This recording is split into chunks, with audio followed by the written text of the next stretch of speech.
이스라엘이 시작이 되었죠. 근데 그렇게 시작된 이스라엘이 한 1000년 정도 계속되다가 기원전 587년에 페르시아 제국한테 멸망을 당합니다. 그 페르시아 제국한테 이스라엘이 멸망을 당할 때 참 비참했었죠. 그 비참함의 정도가 성 안에 먹을 것이 없어서 애들을 잡아서 사람의 고기를 먹었어야 됐습니다. 그 정도로 참혹했고, 그리고 페르시아가 그 예루살렘 성을 철저히 파괴해버리고 이스라엘에 남은 사람들을 전부 다 포로로 잡아갔죠. 정말 힘없고 그냥 사람의 눈에 쓸모없다고 생각되는 그런 하층민들은 그냥 두었고, 나머지 힘있고 괜찮은 사람은 전부 다 힘좀 쓸 수 있을 만한 사람들은 전부 다 포로로 그 페르시아로 다 잡아갔습니다. 그러니까 이스라엘은 남아 이스라엘 땅에, 특히 예루살렘에 남아있는 건물이라든지 혹은 사람이 없을 정도로 짐승의 소굴이 되었다고 할 정도로 그렇게 폐허가 됐죠. 나중에 이제 이스라엘을 다시 재건할 때 짐승들이 다녔다, 그렇게 성경에도 기록이 되어 있습니다. 그러니까 회복될 수 있다고 생각이 들지 않을 정도, 그런 생각이 들 수 없을 정도로 폐허가 됐고, 그리고 또 그걸 회복할 수 있는 사람들도 남아있지 않았다는 것이죠. 자체 힘으로는 도저히 이걸 다시 이스라엘이 재건될 수 있으리라는 그런 생각을 할 수 없었고, 나라를 회복할 수 있는 시도 자체가 불가능할 정도로 망했다고 그렇게 얘기를 할 수 있습니다. 그런데 70년이 지난 후에 페르시아 제국의 왕이 포로로 잡혀있던 이스라엘 후손을 풀어주기로 결정을 합니다. 아무런 이유 없이 결정을 해. 아마 그 70년이 지났으면 포로로 잡혀왔던 사람은 다 죽었겠죠.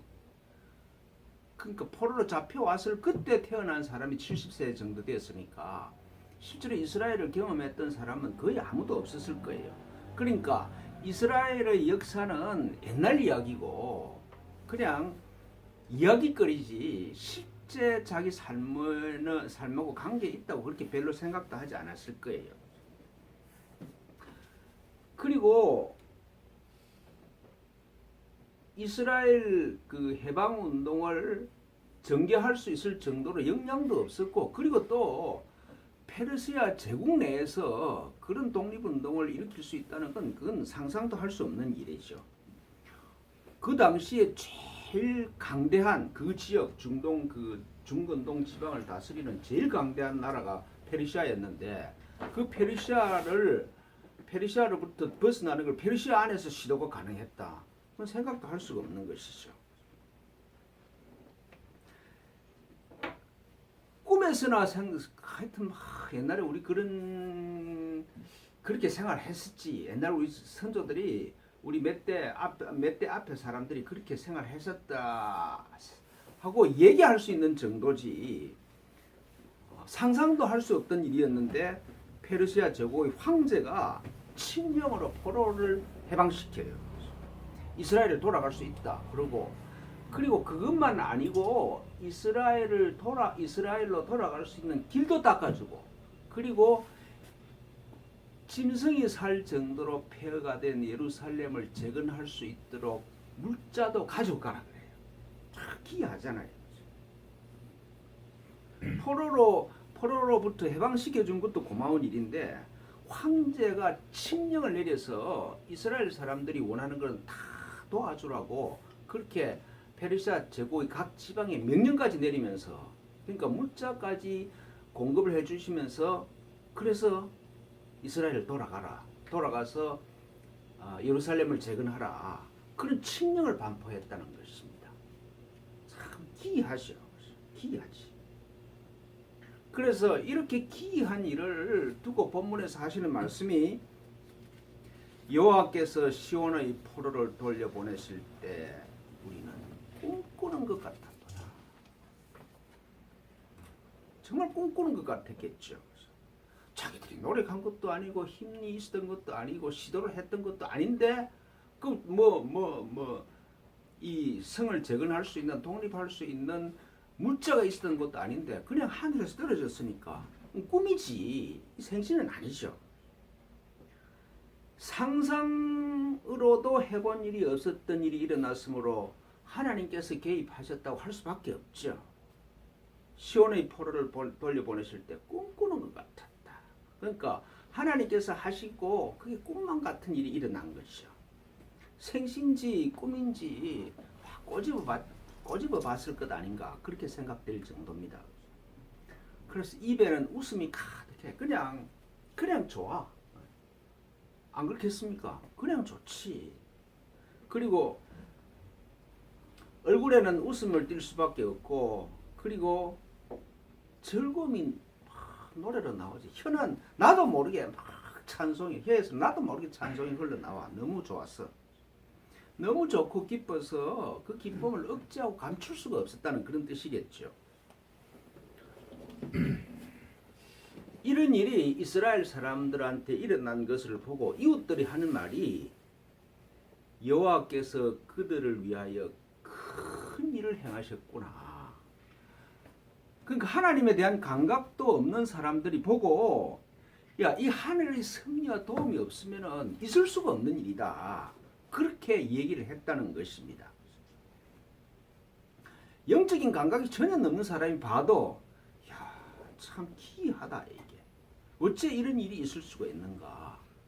어째 이렇게 복 있는 일이 일어날 수가 있는가? 그렇게 얘기했다는 것입니다. 그러니까 꿈에서도 상상도 해보지 않는 그런 좋은 일이 일어났으니까 기쁘겠죠. 이 세상 것이 아닌 하나님의 섭리와 사랑이 나를 확 붙잡고 내가 절대로 망하지 않게 하신다. 그러면 우리 마음은 기쁘겠죠. 마음은 기쁨으로 충만해. 그러니까 제가 자주 말씀드렸다시피 신앙의 결국은 기쁨이야. 기쁨. 기쁨이 없으면은 사실은 내가 믿음이 없는 거라고 할 수가 있겠죠. 참 기뻐. 하나님이 나를 다 지켜보시고 모든 것을 준비하고 계시다는 것 때문에 너무 기쁘다는 것이죠.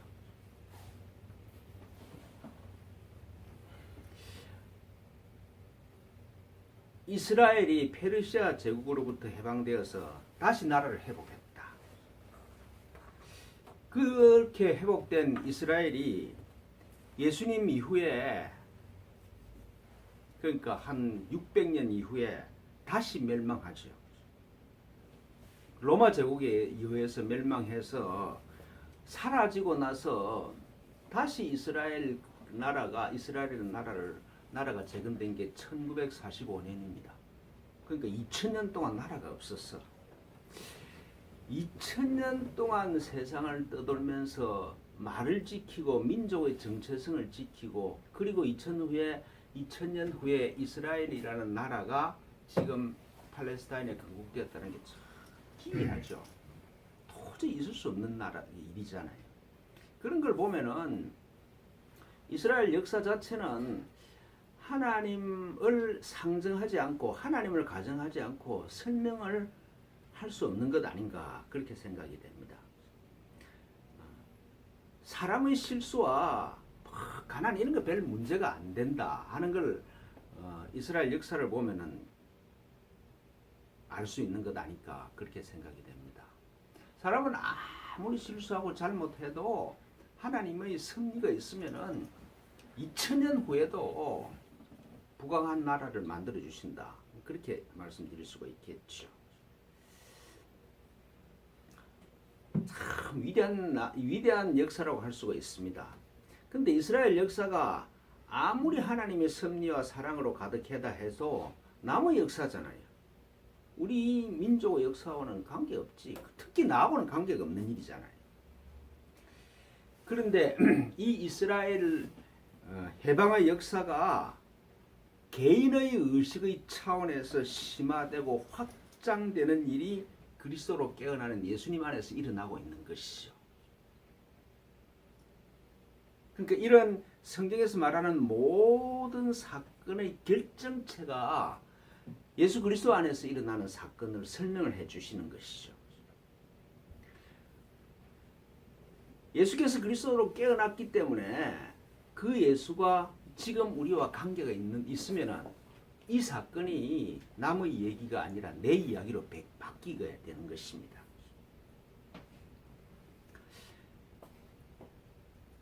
예수님 안에서 일어난 일을, 그 예수님 안에서 일어난 신비를 한번 묵상을 해보십시오. 이스라엘 역사보다 더 신비해. 세례를 받으실 때 주어진 은총으로 이 세상에 살면서 사람으로서 당할 수 있는 모든 어려움을 이겨낼 수 있는 힘을, 그런 감격을 하늘로부터 받습니다. 모든 걸 이길 수 있는 힘이 나 안으로부터 나온다는 경험을 광야 40일 경험으로 깨닫죠. 어떤 병도 그리스도의 현존 앞에서는 다 사라진다. 중풍병자도 현대의학에서 치유 불가능하는 불가역적인 사건이라고 할 수 있는 치매도, 그죠? 중풍병도 예수님의 현존 앞에는 사라져. 그리스도의 현존 앞에는 사라져. 떡 5개로 5,000명을 먹일 수 있어. 얼마나 부자로 살 수 있다 이 말씀입니다. 물질하고는 아무 재물이 모자란다는 말도 안 돼.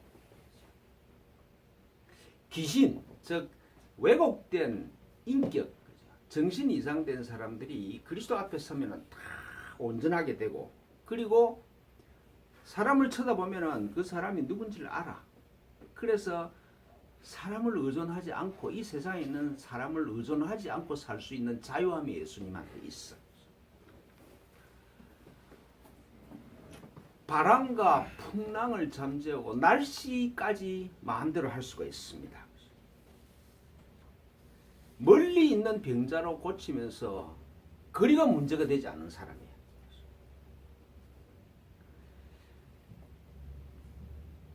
모든 사람 안에서 그리스도를 볼 수 있는 눈이 열렸기 때문에 어떤 사람하고도 친할 수 있습니다.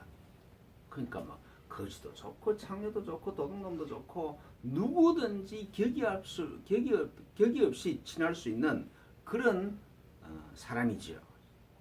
그리고 또 사회적인 권위나 제도, 어떤 외부적인 것도 예수 그리스도를 위축시킬 수가 없습니다. 예수님이 누구한테 겁먹었거나 뭘 전통 때문에, 권위 때문에 위축됐다, 그런 게 없지요. 십자가에서는 육신의 아픔이 별것 아니게 넘어갈 수 있다. 이 육신의 아픔이 별것 아니다, 아무것도 아니다는 걸 보여주시고, 그리고 죽음이라는 건 없다. 삶과 죽음이라는 그 구분은 원래 없는 거다는 걸 십자가에서 돌아가시고 부활하심으로써 우리한테 보여주셨어요.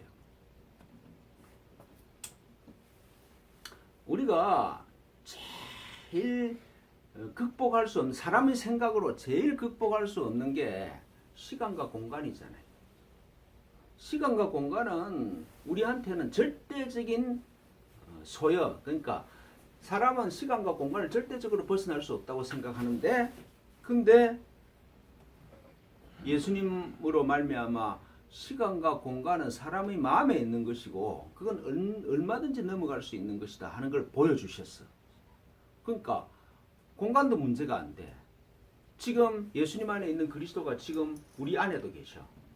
그러니까 시간과 공간은 그리스도를 모르는 사람한테 있는 것이지, 그리스도로 깨어나면 시간과 공간도 없다는 걸 알려주고 있죠.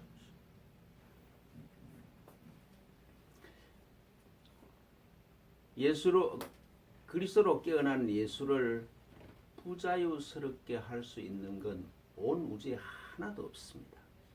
이 사람을 포로로 만들 수 있는 그런 일이 있을 수가 없죠. 예수님이 도달하신 자유의 경지를 한번 생각만 해도 좋지 않습니까? 재물에서 부족한 게 없어. 막 예수를 믿으면 가난하게 사는 게 아니야. 아니 5천 명을 먹일 수 있는 떡을 만들 수 있는데 왜 가난하게 삽니까? 못할 일도 없어. 또 예수를 방해할 수 있는 어떤 것도 있을 수가 없어. 그리스도를 두렵게 하거나 겁을 먹게 하는 일도 있을 수가 없어. 어떤 제도나 전통도 그리스도를 한계 안에 가둘 수가 없죠. 예수님의 사랑을 막거나 사랑할 수 없는 대상도 없어. 절대적인 한계라고 생각한 시간과 공간도 넘어가. 그리스도의 마음의 평화를 깨뜨릴 수 있는 어떤 것도 없어. 이런 자유, 이런 해방을 생각만 해도 안 좋습니다. 포로된 자가 완전히 무한히 벗어나는 그런 모습을 예수님이 지금 보여주고 있지 않습니까?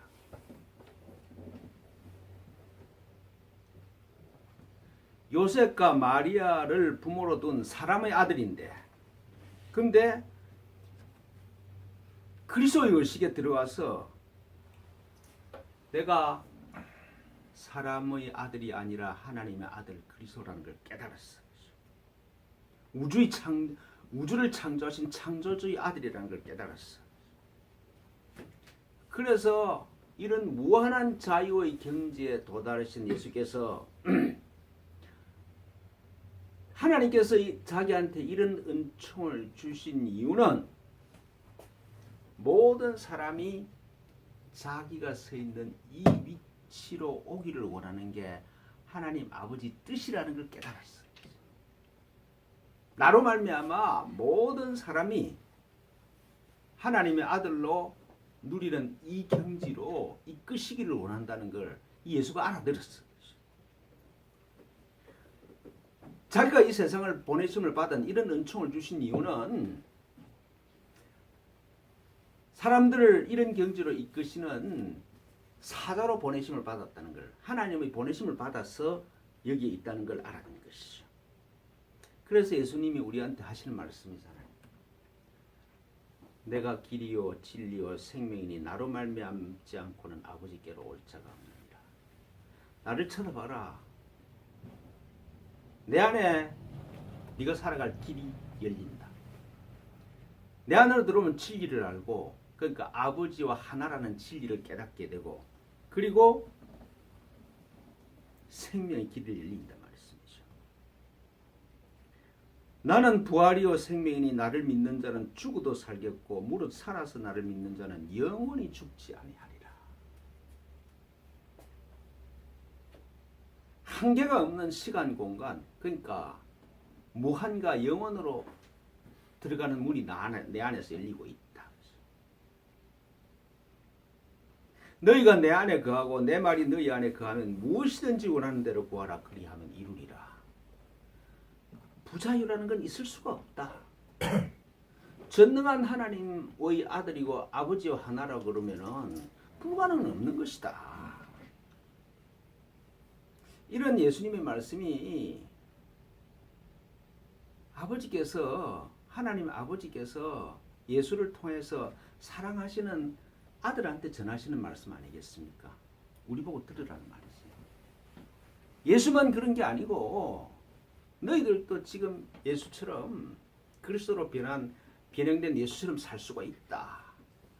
그걸 전하시는 간곡한 말씀이지요.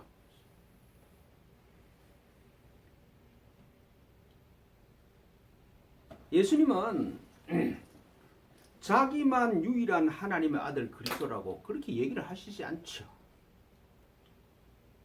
나는 특별하다 하는 것은 교회가 하는 헛소리고, 예수님만 특별하다 하는 건 교회가 하는 진짜 이상한 소리고, 예수님은 너와 내가 똑같은 하나님의 아들 그리스도다. 그 얘기를 구구절절히 하시잖아요. 빛이요 소음이다. 아버지의 선하신 같이 너희들도 선하라. 모든 사람이 하나님의 아들 그리스도의 힘으로 깨어나기를 원하는 것이 아버지의 마음이고, 예수가 자기가 하시는 일이 목적이에요. 그래서 예수님이 이러잖아요. 내가 진실로 진실로 너희에게 이르노니 나를 믿는 자는 내가 하는 일도 그도 할 것이요 또한 그보다 더 큰 일도 할 것이다.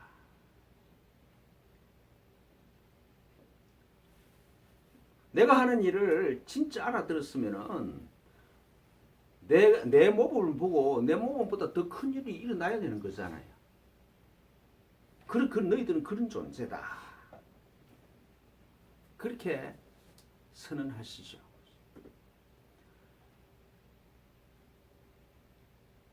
이스라엘이 페르시아 제국으로부터 해방된 것보다 더 위대하지 않습니까? 더 엄청나지 않아요?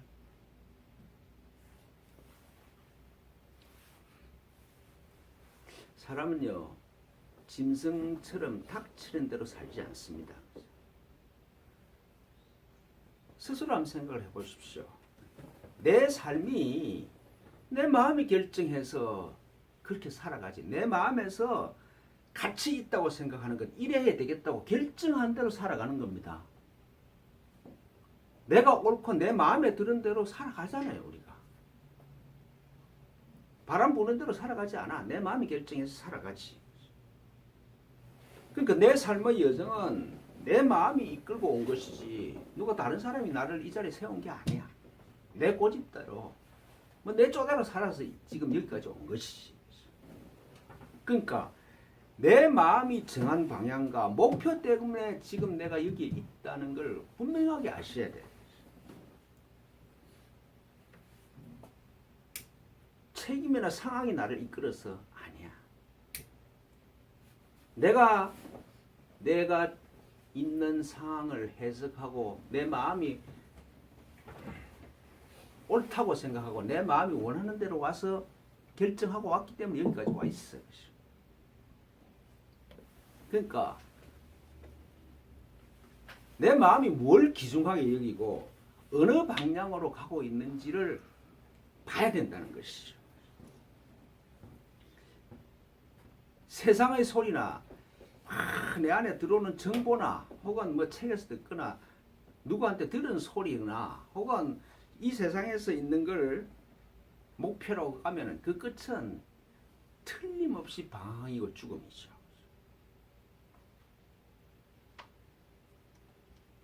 우리는 내 밖에서 들어오는 소리에 너무 따라가. 밖에서 들리는 소리밖에 없으니까 그게 옳은 것 같아. 그래서 따라가요. 근데 그렇게 따라가서는 결국은 죽음이라는 걸 지금 우리 사회에서 너무 증거가 많잖아요.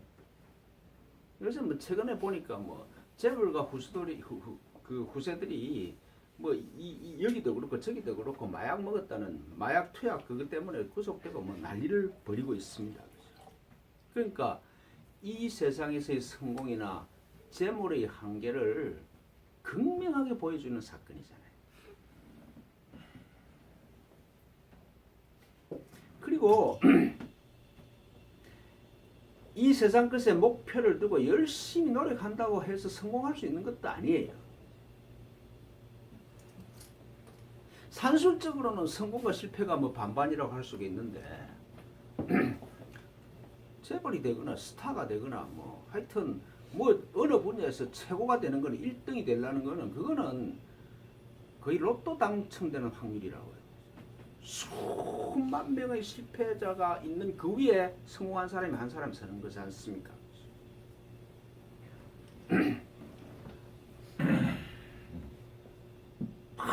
계획을 열심히 세우고 시장 조사를 하고 그래서 창업을 하면은 5년 생존 확률이 10%가 안 된다고 그래요.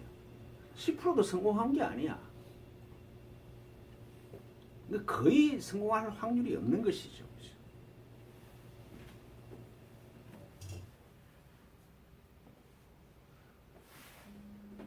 근데 우리는 그게 성공할 수 있다고 그러면서 그리로 엄청나게 노력을 하면서 살아가고 있습니다.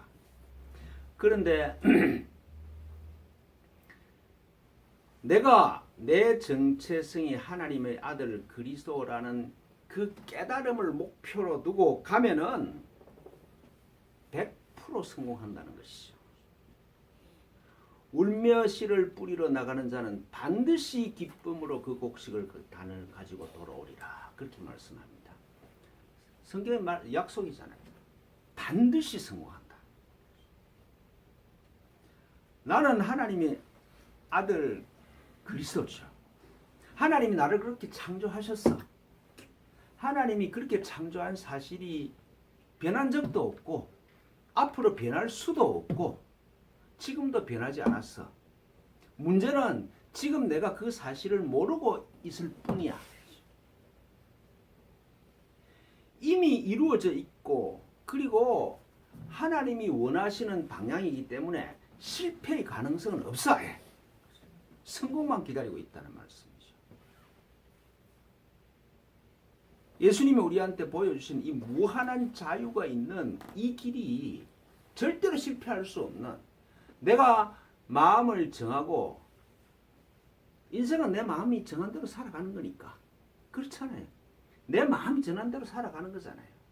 내 마음을 그렇게 정하고 가면은 절대로 실패할 수가 없다.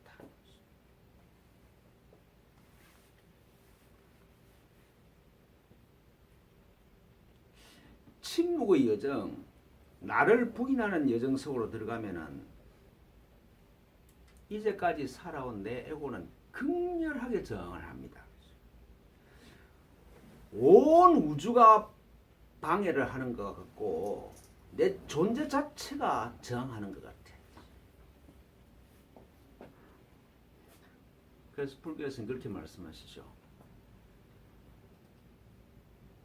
업보의 저항은, 내 전생의 업보가 나를 끌고 가는 힘은 상상도 할 수 없고 사람의 힘으로 감당이 안 된다고 그래요. 나도 모르게 그렇게 막 내 pen기를 쳐. 그래서 눈물로 씨를 뿌리는 일에 그게 그렇게 비유를 합니다. 제 목회 경험을 이렇게 여기 가서 이렇게 반출을 해보면은 사람이 제일 소홀히 하고 자기 마음대로 결정하는 일이 영적인 훈련이라고 생각을 해요. 기도하는 일, 침묵에 머무는 일을 양보하지 못할 일이 없습니다. 텔레비 보는 것만 해도 그걸 못 이겨, 그죠? 하여튼 침묵에 머무는 일보다 더 양보가 쉽게 되는 일이 없어. 제가 성도들하고 이래 보면은 뭐 이 직업을 가지고 저 직업을 가지고 이럴까 저럴까, 이거는 다른 사람들하고 막 은엄들하고 막 상의도 하고 정보도 수집하고 그래요, 그죠? 근데 내가 기도에 참석할까 말까, 하여튼 영적인 사항에 관해서는 먼저 결정하고 나한테 통보하지 않는 사람이 없더라고. 다 결정해놓고 자기는 이렇게 하겠다고 그러더라고. 마음이 결정한 건 다른 사람이 바꿀 수 없는 거거든요. 그죠? 그렇게 해야 돼.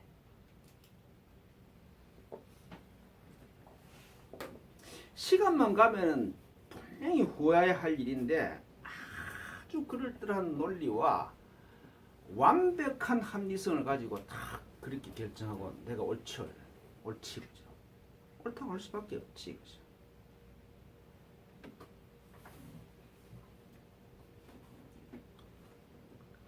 참 사람들이 참 어리석은 것 같아. 그러니까 100% 실패할 수 있는 일은 참 정성을 가지고 다 하는데 오늘 말씀처럼 반드시 성공할 수 있는 일은 그냥 전부 양보해버려. 왜 그런가 모르겠어.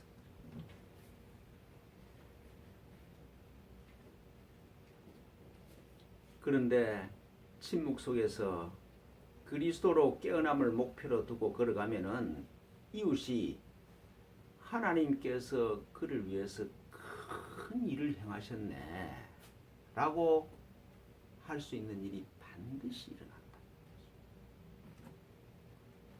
그 사람이 하는 일과 그 사람한테 일어난 일을 보고 하늘의 섭리를 느끼지 않을 수 없는 일이 일어나게 돼 있다는 약속이죠.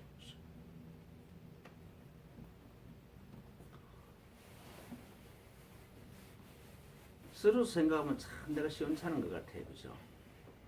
그리고 세길교회를 봐도 다 망한 것 같아. 근데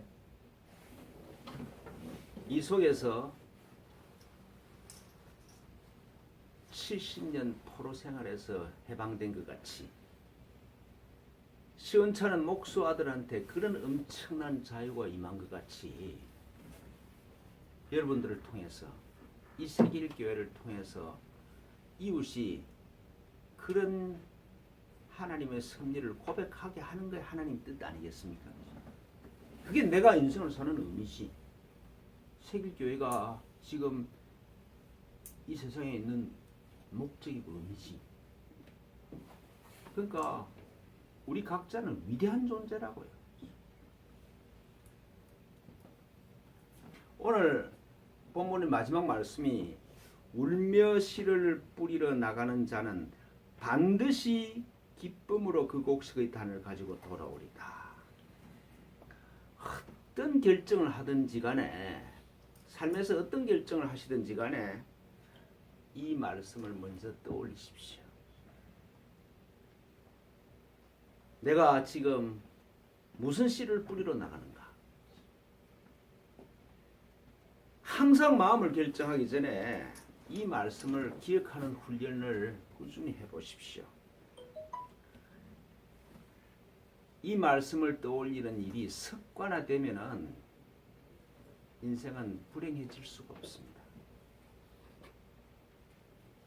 내가 그리스도로 깨어나는 과정이 그게 헌신하는데 안 이루어져. 안 이루어질 수가 없지.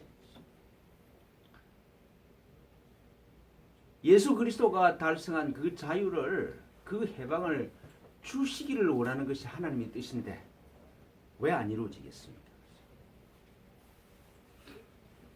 항상 내가 뭘 하시기 전에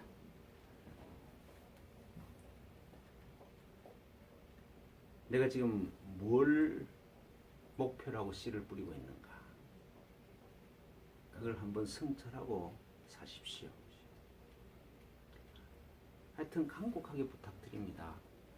내 마음이 하자는 대로 끌려가지 마시고 내 마음의 방향을 쳐다보고 지금 어느 방향으로 가고 있는지 항상 성찰하고 사십시오. 불행에서 벗어날 수 있는 유일한 방법입니다. 기도하겠습니다. 하나님